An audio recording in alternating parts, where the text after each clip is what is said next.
Welcome back to the gun dungeon. We're gonna be playing with some black powder today. Even got my old trusty sidearm. So I know you saw me just do that little flip there. I don't recommend doing that with miniguns. This one is kind of safe. It is black powder. There's no caps, there's no nothing in this thing. And you have to cock it for it to fire. So with hammer forward, trigger's useless. So just a little safety warning there. Never ever try that with a loaded gun. So with the safety part out of the way, we're going to be talking about this old Thompson Hawkin 50 caliber. This is a traditional style muzzleloader. It's not as traditional as you could get. It's not a flintlock, but it is a side lock. And it's got the set triggers where you can set that rear trigger, and then that front after that is a hair trigger. I mean, better trigger than you're going to get on modern rifles without a set trigger for sure. This one does have a little bit modern sights. You can adjust the rear here. It doesn't have the old school buckhorn, just standard blade front sight. You see the wood ramrod here, which I don't use. I typically use aftermarket ramrod just because it's a little easier. And you don't score up your wood ramrod. So we're gonna be shooting that with, I know y'all are gonna cringe on this one, you traditional black powder guys, but I got some Hodgdon 777. This is more of a black powder substitute, and it is a little hotter than standard black powder. So in this old girl, I don't run even 100 grains. I run about 80 grains of this stuff. This is 2F, you'll see FFG. In the pistol, I'm gonna be using real black powder, GoX, and you'll see this says FFFG. So just real quickly, what that means, the more F's you got, the finer grain the powder is. So for a pistol, you want a little bit finer grain than you do for a rifle. They even make a 4F, which is more for the flash pan of a flintlock. But the finer the grains are, the faster it'll burn because you have more surface area. That's the gist of the science behind it. In the rifle, we're going to be shooting these little maxi balls, just lead, soft lead bullets, and handgun, spear, lead, round balls. So we'll get through some of that. One thing I want to point out I'm keeping everything separate here on the table. I got the handgun stuff over on the left, rifle stuff on the right, and the rifle takes number 11 caps. The handgun takes number 10 caps, and that all has to do with the nipple size, a nipple that actually holds the cap itself. You want to make sure you have the correct size cap for your nipple. If it's too small, it won't fit on. If it's too large, you can allow some sort of a spark or anything to get in there and set it off, and then you have a chain fire on a cap and ball revolver, or you can have a negligent discharge, which is not what you want. So you want a good tight fitting cap on the nipple. Know what nipple size you have before you get your caps. Some other things I got here, I've got some of these little quick loads for the rifle. I've went ahead and weighed out 80 grains in these. I got a couple of those. I have a ball starter for the rifle. That's just gives you a little bit ease of getting the bullet started. Some good old bore butter, that's some good stuff. And then a nipple wrench. So when you get to the handgun side, you'll see I have this little powder measure. And that's because you're gonna be loading 6 at a time. I don't wanna preload 6 quick loads there like that. So this is a 30 grain nozzle. So when I just hold it upside down, give her a good shake, it fills this nozzle up with 30 grains of powder, and then you dump that into your cylinder, which we'll get into here shortly. Let that back down in there. So that's some of the tools of the trade here. That's one of the things about having black powder, is you gotta have the stuff to go with it. You can't just throw some cartridges in your pocket and go. So, and you can see, you gotta have your genuine Stetson hat too when you're shooting black powder. So without further ado, let's just go ahead and get this thing going. So I know there's no nipple on there, or I mean no cap on the nipple, so it's safe. I'm gonna go ahead, this is one of the few times you're gonna be playing with the muzzle of a gun. I'm gonna go ahead, pour my powder right directly into the barrel.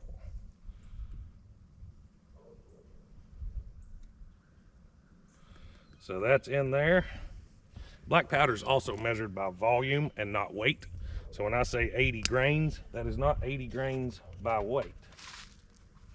So next, I'm gonna take my bullet, start it into the bore, take my ball starter, short end first, give her a good little shove, and then start that baby. You can use ball and patches if you want. I just tend to like these pretty good. They shoot pretty good for me. Then I'm gonna go ahead and shove that bullet in. Make sure it's seated good and firm. And that's about it. You can tell, gives a little bounce, you know you're good. So, now all I've gotta have is a percussion cap. Get my number 11 here for the rifle. I'm just doing this all by singles, so it takes a little longer. You can set yourself up with a capper and all kinds of good stuff if you want, but I ain't been in no Civil War lately, so I haven't had the need for all that. So there we go, just put the nipple right directly, the cap right directly on the nipple, and that baby is now loaded. So since I got my cowboy hat on, I don't have earmuffs that go over these, so I'm gonna be using standard earplugs. I'm gonna put these in and we'll come right back. Okay, so I've got my earplugs in, got my safety glasses on, hammer is back. We'll set that trigger. Uh-oh. That's called a misfire.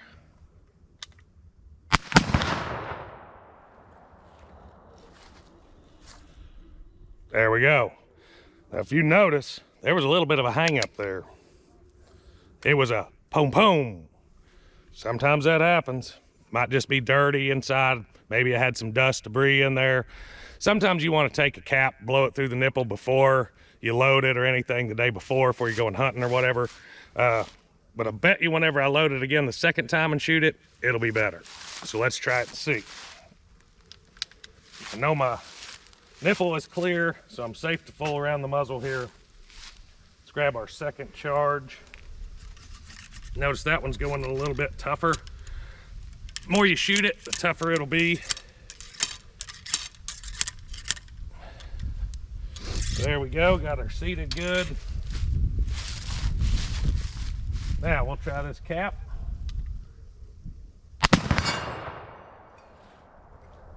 And we hit steel. Now let's play with this handgun a little bit. First off, this is an 1858 Remington pattern. It's made by PETA. It's a clone. This handgun is a sheriff's model. It's got a 5.5-inch barrel. The originals had a little longer barrel, which barrel length of black powder means a lot. I just like the little shorter version better myself. One of the big advantages this thing had over its direct competitor at the time, which was the Colt pattern, 1860s, they had an open top. This actually was one of the first to incorporate a top strap, which made the gun a little bit stronger. Plus, instead of having to individually reload each cylinder, with this one, you could carry spare cylinders because the takedown was so easy. You just drop your ramrod, pull this, roll it to half cock, and you can roll your cylinder out. Now, if you had a spare cylinder, you could pull it out, start it into the gun, pull your hammer back a fuzz, push your center pin in, and if it was loaded with caps on it, you're ready to go. You got 6 more shots that fast. So these were highly sought after during the Civil War times and were, in my opinion, superior to the Colt patterns. Colt patterns, maybe one of the perks of it is you could change the barrels quickly because the whole frame had to come off the front. The barrel had to come off the rear frame in order to get the cylinder out. So that being said, to rotate this cylinder, you can't talk. Take it to half cock, and then she'll spin freely. So as you can see here, you can access the front of the cylinder from each one. So what I'm gonna do is I'm gonna do, like I said earlier, shake me some powder down into that nipple. Now that nipple is full, and I'm just gonna pour it directly into that cylinder. Now, a lot of people like to load one at a time. I like to load them all up with powder first so that I can visually inspect every single cylinder before I start seating the bullets. Because the last thing you want, well, I wouldn't say the last, one of the last things you want with black powder is to have a bullet with no powder, because you have to pull that thing out after that. With powder in there, you can shoot it out. If you have no powder, you just have a big chunk of lead stuck down in that cylinder. And that's the same goes for muzzleloader, or the rifle. Same goes for that. You don't want to load that bullet in there and not have powder. So I see the next one coming up after this one has powder in it. I'll pour that in there. Now I should have 6 cylinders with powder. Rotate it around where I can see the light. Yes, all 6 cylinders have powder. Now some people will put a wad between the powder and the bullet, and if I was going to take it into wet conditions, I probably would too. But instead, I'm just going to load dry, and I'll put some boar butter over top. So setting my bullet on there, rotate it around underneath the ramrod, and then use the ramrod to seat the bullet. Now you'll know you got a good tight seal when after you seat it, you have this little ring of lead from around the cylinder hole there. That little ring of lead lets you know that that ball seated and sealed as it went in. So a properly sized ball for this cylinder. So we'll do that 6 times. And they even make off the gun little presses you can do for this. I like to push that lead off. Oh, I should have put a ball on. So there's 3, and you can see where the advantage of having an extra cylinder loaded comes in, as opposed to sitting in the battlefield having to do this each time. So huge advantage. It's like carrying a spare magazine. All right, last one. And we'll go around. Now we're good. So now my cylinder has powder, it has bullets, and it is ready to go, other than, oh, there's your little lead ring. Hopefully you can see that. That's one of them. Other than caps, this thing is ready to go. But I'm gonna step over to the actual shooting area where I'm gonna be, and before I put the caps on, because I want to keep the gun pointed downrange. Once you put a cap on, it is actually loaded. So let me do that real quick. All right, I'm over here. I've got 6 caps in my hand, and all I'm going to do, I've got it on half cock again. All I'm going to do, and this is difficult when you have old dead thumb like I do from motorcycle wreck. All I'm going to do is start them onto the nipples, give them a firm little push, and rotate to the next one. So this is the tedious part for me, especially, like I said, I've got my thumb doesn't actually, that's as far as it works. That's all the range of motion I got in my thumb. Old motorcycle wreck accident.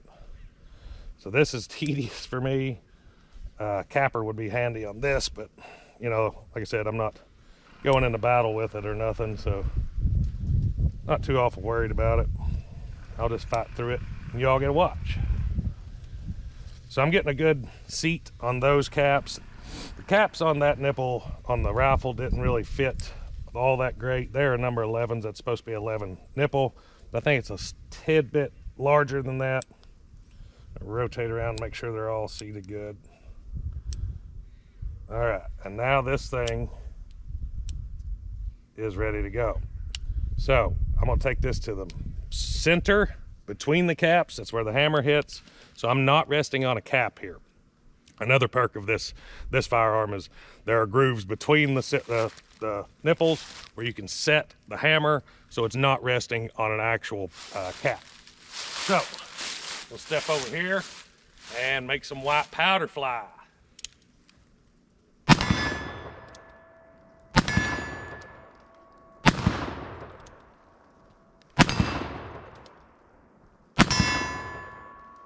One more.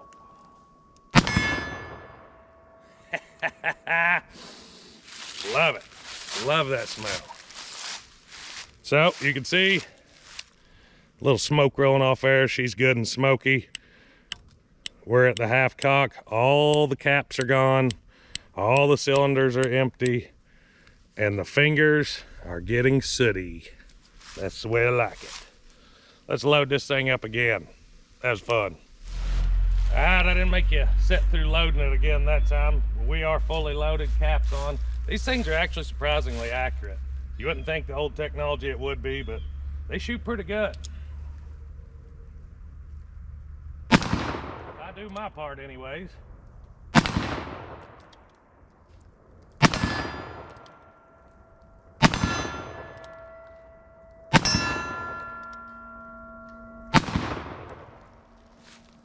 And that's it. So there's something I want to show you. See how that cap is all exploded and that little piece of copper or brass, whatever it is, probably copper, was kind of jammed in there. Sometimes those little fragments will hang up the cylinder. That was just the nature of the beast back then. That was what you had to work with. But do be aware that sometimes it can get a little stiff and you got some debris in there causing you to jam up. So just keep that in mind. It does happen. She's a little dry. At this point, I'd probably, since I've shot 2 cylinders through this, shot that twice, the rifle twice. At this point, I will run a patch through them. Just a wet patch down the barrel, then a dry patch, just to get some of that soot out. So that's what I'll do real quick, and then we'll get back to it. Got our old Hawkin loaded up again. Set that trigger. Don't touch it till you're ready to fire. And I missed. Man, this thing's fun though. All right, I got the 1858 loaded back up. I'll give you a little different angle so you can really appreciate that white smoke coming from the black powder. So she's getting a little bit stiff. So this will probably be the last cylinder I'll fire through it.